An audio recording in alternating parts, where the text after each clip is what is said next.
Bien, buenos días mis queridos hermanos, es un gusto para mí, primeramente estar en esta iglesia.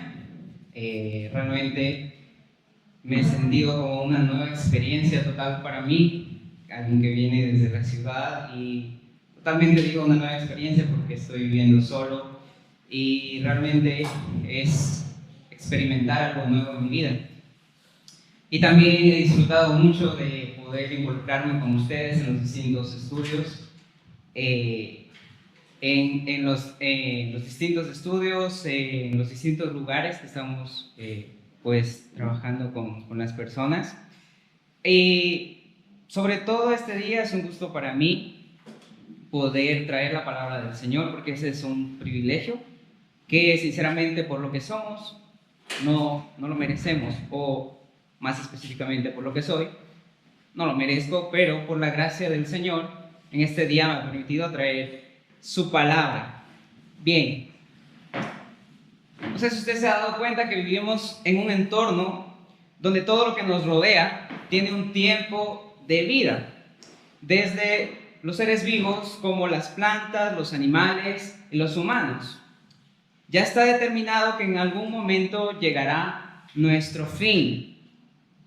Eso mismo sucede con las cosas que nos rodean. Por ejemplo, los alimentos, los electrodomésticos, las máquinas que nos ayudan en nuestro día. Todo tiene como que de cierta forma un límite de vida. Le contaba a David que me pasó acá en Quinara 2 ocasiones que me he encontrado con alimentos caducados y he tenido que ir a cambiarlos. Y es así, casi todo tiene un límite de vida.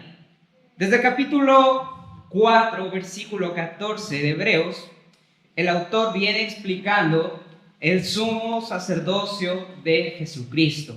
Y bueno, en medio también topa otras cosas como realmente madurar en la fe, habla también de la apostasía. Pero el sacerdocio de Jesucristo lo compara con el antiguo sistema de sacerdotes humanos y ofrendas de animales, demostrando así cómo el sacerdocio de Jesús es superior al antiguo pacto. Entonces es como que el autor de Hebreos empieza a comparar Jesucristo superior a los ángeles, eso es previo al capítulo 4, superior a los ángeles, superior a Moisés, superior al sacerdocio de Aarón, y después va a hablar de lo que sucedía realmente en el antiguo pacto. Quisiera recordar el último versículo del capítulo 8 que predicó Blake.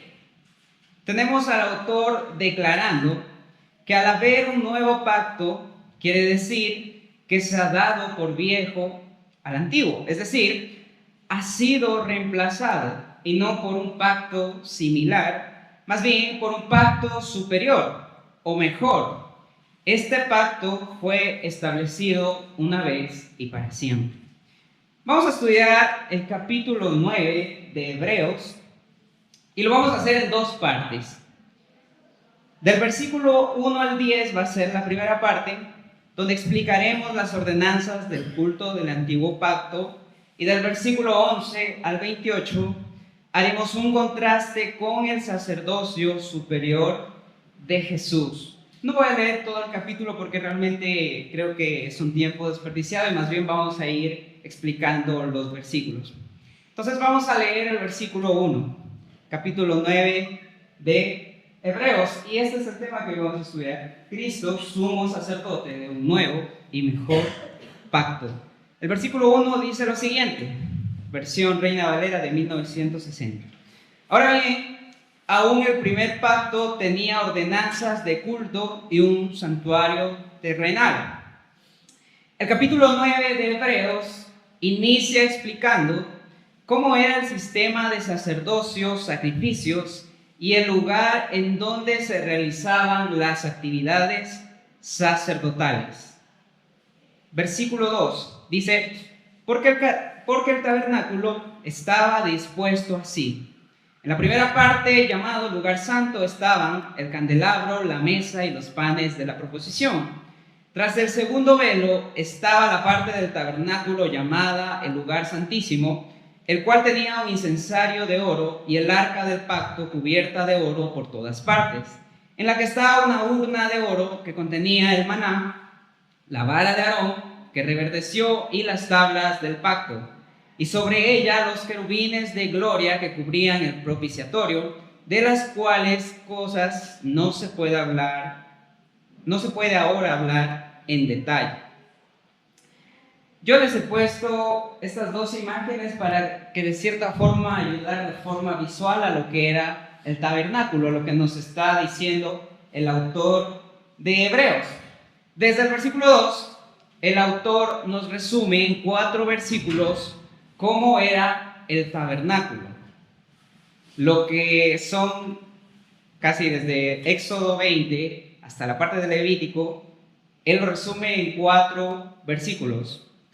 El tabernáculo era como una tienda transportable en la que Dios moró entre los israelitas desde el tiempo en que acamparon junto al monte Sinaí hasta que fue edificado el templo. Entonces era una tienda la cual podía ser recogida y llevarla donde ellos iban, porque hasta que no conquistan la tierra prometida ellos eran nómadas, entonces tenían que irse moviendo y tenían que llevar pues el tabernáculo, y por eso, como vemos en la primera imagen, de cierta forma algo así era el tabernáculo. Esta tienda estaba dividida en 2 partes, el lugar santo y el lugar santísimo. En el lugar santo estaban el candelabro, la mesa y los panes de proposición. En cambio, en el lugar santísimo había un incensario de oro y el arca del pacto. La segunda imagen es como que podríamos decir la división del tabernáculo, el lugar santo y el lugar santísimo, dividido por un velo. Entonces, en el lugar santo, como les decía, estaban el candelabro, la mesa y los panes de proposición. En cambio, en el lugar santísimo había un incensario de oro y el arca del pacto. Dentro del arca del pacto había una urna donde estaba el maná que el Señor les proveyó para que se alimenten en el desierto, la vara de Aarón que reverdeció y la ley o las tablas del pacto. Se podría profundizar mucho más en cómo era el tabernáculo. Podríamos explicar cómo era la parte exterior, que se llamaba el atrio exterior. También que los panes de proposición eran 12 por cada una de las tribus. Pero realmente el autor de Hebreos dice que si se hace eso, es perder el sentido principal al que quiere llegar el autor. Si profundizamos en esos detalles, mejor lo hacemos cuando estudiamos Éxodo y Levítico, pero ahorita estamos en Hebreos y es justamente lo que dice el autor. Versículo 6 dice: y así dispuestas estas cosas, en la primera parte del tabernáculo entran los sacerdotes continuamente para cumplir los oficios del culto. Pero en la segunda parte, solo el sumo sacerdote, una vez al año, no sin sangre, la cual ofrece por sí mismo y por los pecados de ignorancia del pueblo. En los versículos 6 y 7, el autor de Hebreos nos explica qué es lo que sucedía tanto en el lugar santo como santísimo. Ya nos explica qué es lo que había en estos 2 lugares. Ahora, ¿qué es lo que sucede? En el lugar santo entraban allí repetidas veces en cumplimiento de sus tareas del culto. A este lugar tenían acceso solamente los sacerdotes. Los que eran sacerdotes, los que eran parte de la tribu de Leví, eran los que podían entrar en esta primera parte. Las personas no. Las personas se quedaban afuera, en el atrio exterior. Ahí llevaban sus animales, sus ofrendas, y el sacerdote iba al lugar santo. En cambio, en el lugar santísimo, solo el sumo sacerdote entraba una vez al año en el día de la expiación, la cual se encuentra en Levítico 16, y había riesgo de muerte. Entonces, el lugar santísimo que se representaba, y realmente se dice de que allí estaba la presencia del Señor, pues a ese lugar solamente el sumo sacerdote entraba una vez al año y solo en un día específico. En este día entraban con un recipiente con sangre, la cual ofrecía por sus pecados y por los pecados de ignorancia del pueblo. Esto parte también es interesante porque en el culto diario, pues, los sacerdotes ofrecían ofrendas por cada uno de los pecados. Ahora, en este día se ofrecía por los pecados de ignorancia, porque, como lo explicábamos el miércoles en el estudio bíblico en Quinara, había pecados de ignorancia. Había pecados que realmente uno no sabía que había pecado, y por esos tipos de pecados, pues, en ese día se llevaba la sangre para el perdón de esos pecados.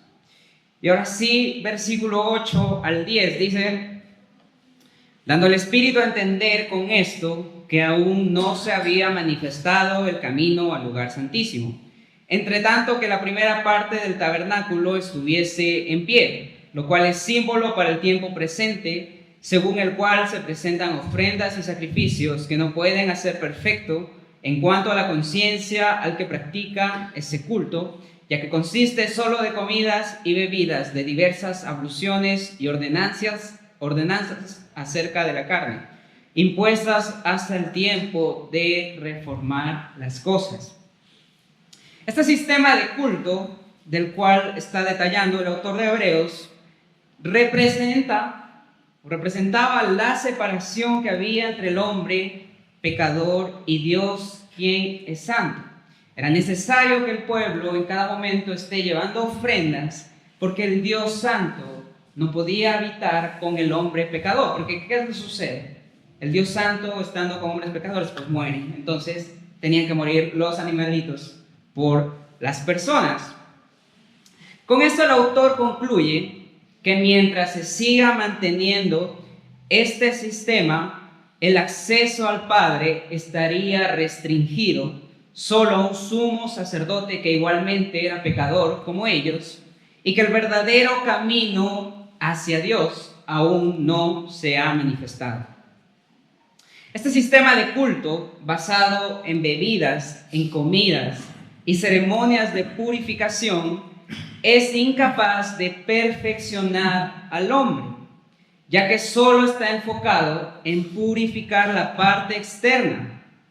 Pero llegará el tiempo para que se manifieste un sistema mejor, el cual sí purificará la conciencia y la parte interna del hombre. Esta es la primera parte del capítulo.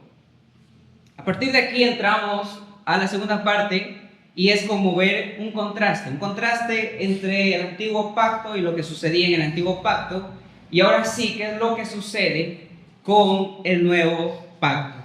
Versículo 11 al 14 dice lo siguiente: pero estando ya presente Cristo, sumo sacerdote de los bienes venideros, por el más amplio y más perfecto tabernáculo, no hecho de manos, es decir, no de esta creación, y no por sangre de machos cabríos ni de becerros, sino por su propia sangre, entró una vez para siempre en el lugar santísimo, habiendo obtenido eterna redención.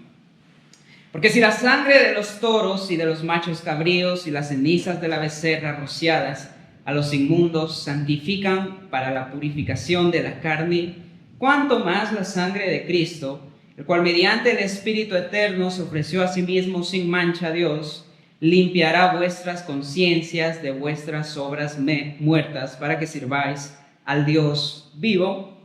Bien, cuando se estudia las cartas, sobre todo en el Nuevo Testamento, para uno poder de cierta forma ir entendiendo el texto, hay que enfocarse bastante en la gramática, ver palabras repetidas, ver conectores, y es justamente lo que sucede en el versículo 11.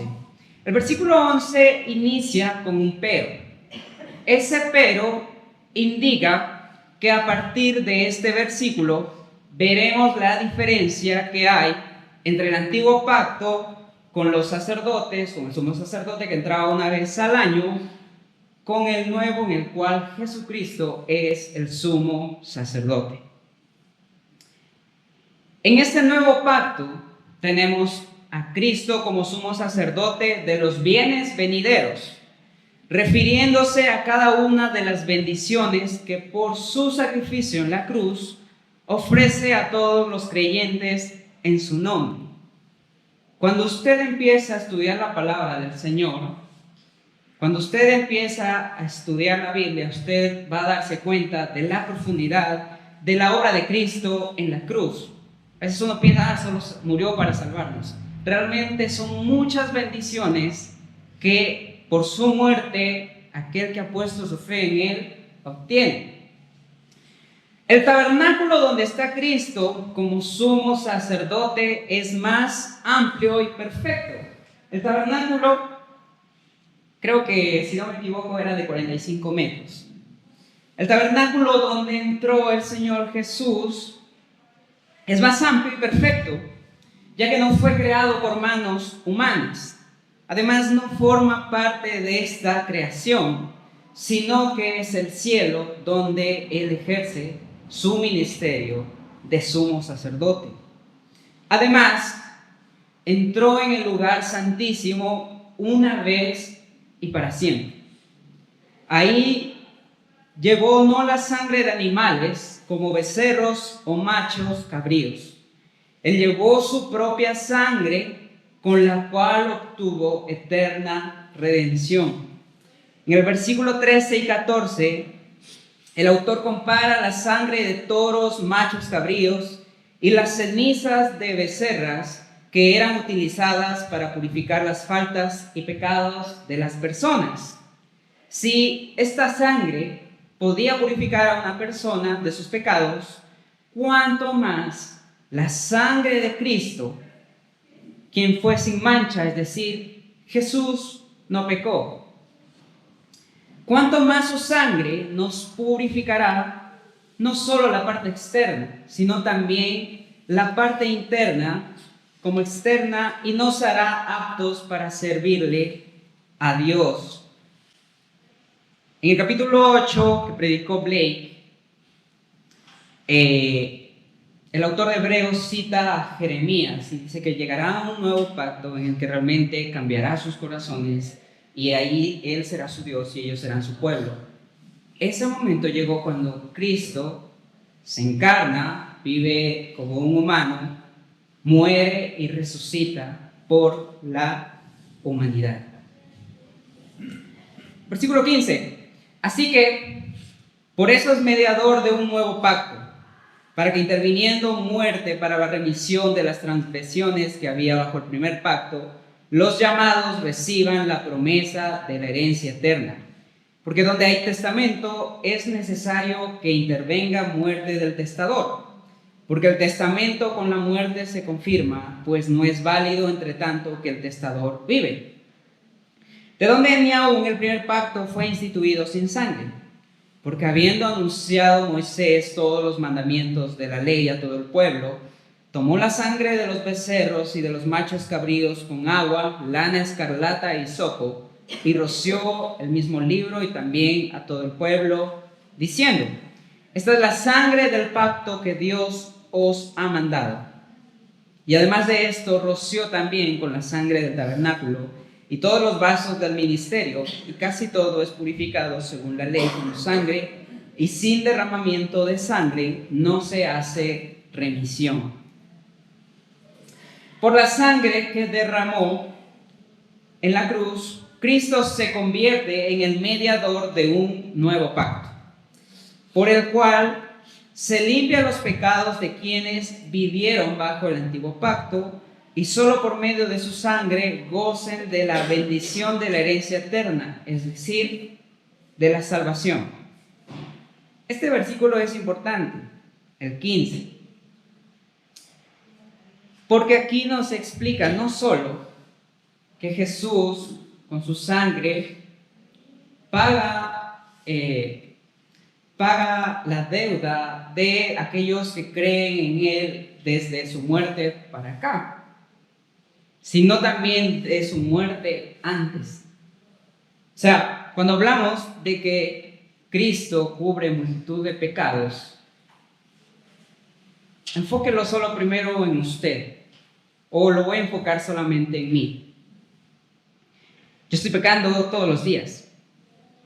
Ahora, aquí hay, digamos que 20 personas, y digamos, yo quisiera creer, y solo él sabe que todos somos creyentes, él ha cubierto los pecados de cada uno de nosotros. Ahora, imagínenselo, eso desde que él murió, hace 2000 años atrás.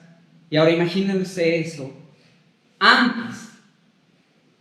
Por eso es que es único el sacrificio del Señor Jesús en la cruz. Solo Él podía realmente cargar ese peso de todo el pecado que había hecho la humanidad desde tiempos pasados, en el tiempo presente y también en el futuro. En los versículos 16 y 17, el autor de Hebreos habla de la necesidad de la muerte de Cristo para que el nuevo pacto entre en vigencia. Ya que mientras esté vivo el que escribe el testamento, ahí en el texto lo dice el testador, este no puede hacerse válido. Como por ejemplo, si usted deja un testamento, este testamento no es válido sino hasta que usted muera. Es justamente lo que está pasando aquí. Y por ello era necesario que el Señor Jesucristo muera. En el pacto mosaico se usó la sangre de becerros y machos cabríos, la cual fue esparcida en las tablas de la ley, en el pueblo, el tabernáculo y sus implementos. Una vez que ocurrió esto, quedó confirmado el pacto entre Israel y Dios. Además, el derramamiento de sangre continuó para la purificación y perdón de pecados en el antiguo pacto. En cambio, la sangre de Cristo se derramó una sola vez y así fue confirmado el nuevo pacto con el cual se obtuvo el perdón de los pecados. Versículo 23. Fue pues necesario que las figuras de las cosas celestiales fuesen purificadas así, pero las cosas celestiales mismas con mejores sacrificios que estos, porque no entró Cristo en el santuario hecho de mano, figura del verdadero, sino en el cielo mismo para presentarse ahora por nosotros ante Dios, y no para ofrecerse muchas veces como entra el sumo sacerdote en el lugar santísimo, cada año con sangre ajena. De otra manera le hubiera sido necesario padecer muchas veces desde el principio del mundo. Pero ahora, en la consumación de los siglos, se presentó una vez para siempre por el sacrificio de sí mismo, para quitar de en medio el pecado. Y de la manera que está establecido para los hombres que mueran una sola vez, y después de esto el juicio, así también Cristo fue ofrecido una sola vez para llevar los pecados de muchos, y aparecerá por segunda vez, sin relación con el pecado, para salvar a los que le esperan. A partir del versículo 23, el autor de Hebreos, a manera de resumen, vuelve a contrastar el antiguo pacto con el nuevo. El antiguo pacto era una representación de lo que existe en el cielo. Cuando Moisés sube al monte Sinaí y se queda 40 días y 40 noches escribiendo lo que Dios le está mostrando. O sea, lo que sucede acá en la tierra fue una figura de lo que vio Moisés en el cielo. En el nuevo pacto se usó la sangre de Cristo para purificar el santuario celestial. En el antiguo se usó la sangre de animales para purificar el tabernáculo. En el santuario celestial, Cristo se presentó ante Dios como nuestro sumo sacerdote, no con sangre ajena, sino con su propia sangre, y no varias veces, sino una sola vez. Y de esa forma quitar el problema del pecado definitivamente, y así permitirnos la entrada al Padre. Ese es realmente en sí de por qué salimos del Edén. porque Dios no podía habitar con los hombres pecadores. Y este problema continuó por generaciones hasta que el Señor Jesucristo se presenta en este mundo. De la misma forma que el hombre muere una sola vez y después recibe el juicio que Dios ya ha establecido para todos, Cristo murió una sola vez para llevar el pecado de toda la humanidad. Y con esperanza y anhelo esperamos su regreso en su segunda venida, en donde será consumada nuestra salvación. No es que no somos salvos, pero aún no ha sido consumada en su totalidad. Bien, se piensa que la audiencia para la que fue escrita Hebreos, eran cristianos judíos que probablemente estaban intentando regresar al cumplimiento de la ley. Por ello el autor, conforme avanza la carta, va argumentando la superioridad de Jesús frente al antiguo pacto. Sería de preguntar a esa audiencia, ¿es conveniente volver atrás? ¿Es conveniente volver atrás a un sistema de sacerdotes humanos con muerte de animales, donde el sumo sacerdote, igual de pecador que ellos, entraba una sola vez al lugar santísimo a pagar por los pecados? ¿Es conveniente volver atrás? Ahora, para nosotros no somos judíos, pero para nosotros es conveniente volver atrás. A lo mejor si usted fue católico, es conveniente volver atrás con este sistema de curas, de los cuales según ellos están pues interviniendo por sus pecados, pero la realidad es que no es así. Es conveniente volver atrás, es conveniente volver al pasado, a lo mejor en el cual estábamos sumidos en pecados. Y si estamos en ese mundo, la palabra es clara, estamos muertos. Esa es la realidad. Pero frente al sacrificio de Cristo y frente a su ministerio como sumo sacerdote, ¿cómo responde a la verdad de Jesús como mediador de un nuevo y mejor pacto? ¿No le genera realmente alegría, gozo, confianza en Él, saber que por medio de su sangre ha cubierto todos nuestros pecados? ¿Qué le genera eso a usted? A veces como que realmente no gozamos nuestra salvación, no gozamos lo que somos en Cristo. A veces nos enfocamos tanto en las circunstancias que olvidamos lo que hemos ganado por medio del sacrificio de Cristo en la cruz. Y realmente este sermón era para eso, para animarlo, para recordarle la verdad de Cristo y su ministerio como sumo sacerdote, que Él fue perfecto, que Él no pecó, y que por seres pecadores, como usted y como yo, fue a la cruz. ¿Para qué? Para salvarnos. Realmente es necesario recordar qué somos sin Cristo. Sin Cristo no tenemos nada, pero con Él tenemos todo. Y con Él también tenemos la esperanza de su regreso en gloria. ¿Cómo se siente cuando recuerda que Jesús vuelve por segunda vez? Yo he escuchado a varios hermanos que a veces le tienen miedo. Yo realmente anhelo que Él regrese. A veces se le tiene miedo porque quizá vendrá a juzgarnos.